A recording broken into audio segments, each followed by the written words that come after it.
que assim, acho legal ter uma reforma tributária, né? Eu queria tocar só no assunto da reforma tributária, Claro, fica à vontade, e Ale. da reforma administrativa também, né? A reforma tributária, que está rolando lá na Câmara, está rolando no Senado e tal, infelizmente, o que a gente vê na grande mídia, eu tô sendo cruel com a grande mídia, né? Eu estou o tempo todo, olha, a grande mídia, a grande mídia, a grande mídia. Depois eu tal. tenho uma pergunta sobre a grande mídia. Legal. A regressividade, o maior problema no Brasil, nos impostos, é o caráter regressivo da cobrança de impostos. O que é regressivo? É que quem ganha menos paga mais impostos e quem ganha mais paga menos impostos. Isso não é uma maneira de eu me expressar. É exatamente assim que acontece. Então, por exemplo, vendem o tempo todo a informação de que, no Brasil se paga imposto demais. No Brasil, a carga tributária é muito alta. Agora eu vou ser polêmico.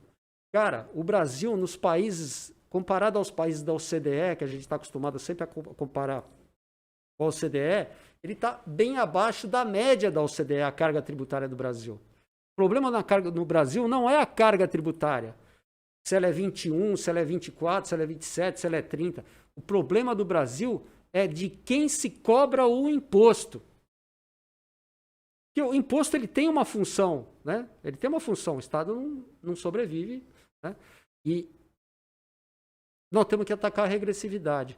E o imposto no consumo, por exemplo, você pega essa água aqui, ó. Essa água, ela custa, só para arredondar, vamos colocar R$10, tá caro, né? Lógico, só para arredondar. R$10. Então, na água, vamos supor que o imposto é 50%. Então, R$5 é de imposto, certo? Então, você ganha R$1.000. Você paga R$5 no consumo dessa água. O que representa R$5 para quem ganha R$1.000? Eu ganho R$100.000.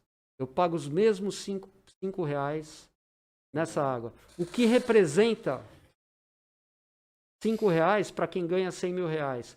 Percentualmente, o imposto que ele que ganha menos do que eu está pagando é muito maior, cara. R$5 significa um percentual muito maior para quem ganha R$1.000 do que para quem ganha R$100.000. E o cara que ganha 100 mil e o cara que ganha 1.000 pagam o mesmo valor. Entretanto, pagam percentuais extremamente, assim, muito diferentes. Então, nós temos que aliviar o imposto e tirar o imposto do consumo. Essa é uma das características regressivas, né? O Brasil, acho que se eu não me engano, entre 40 países, ele está em 39º no país que mais regressivo na cobrança de impostos. Então, o problema não é a carga tributária.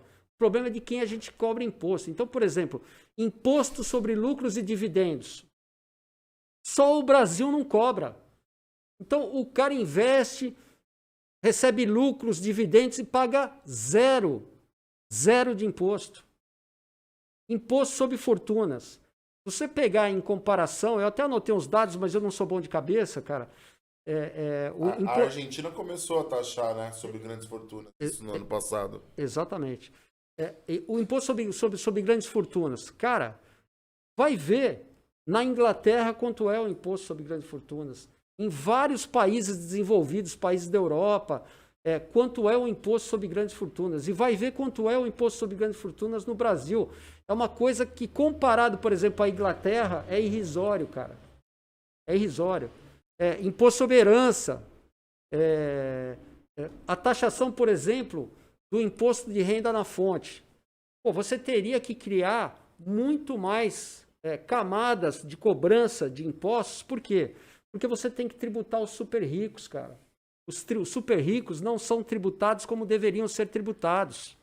Isso, se você fizer, você não mexe na carga tributária. Você mexe em quem paga imposto. E isso traz...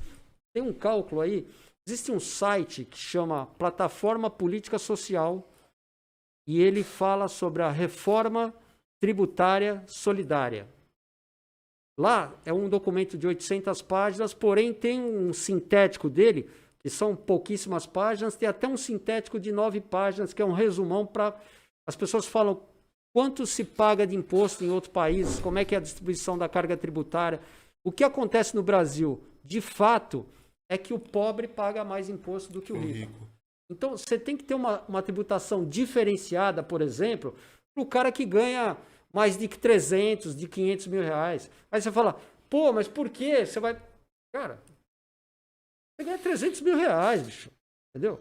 Não tinha nem que explicar o porquê. Você ganha 300 mil reais, cara, entendeu? Isso, de alguma forma, também ajuda a distribuir renda, também ajuda a combater desigualdade social, porque você está tirando de quem tem mais para quem tem menos e colocando, disponibilizando para fazer programa social, uma série de coisas para quem tem menos. Então, a reforma tributária no Brasil, ela as principais propostas, nós precisamos simplificar os impostos, porque no Brasil, Deus nos acuda para cobrar imposto, é tudo muito complicado, dá um puta trabalho e tal. Não é mentira, é verdade. Precisa simplificar. Mas não é central. A simplificação não é central numa reforma tributária. O que é central numa reforma tributária é corrigir as distorções, começando por combater a regressividade dos impostos, cara. É uma vergonha não ter os números aqui, mas assim, basta ler imposto, por exemplo, imposto sobre a propriedade rural, né? O ITR. É irrisório, cara, é irrisório. Você paga IPVA, se tiver uma motinho cinquentinha, você paga IPVA.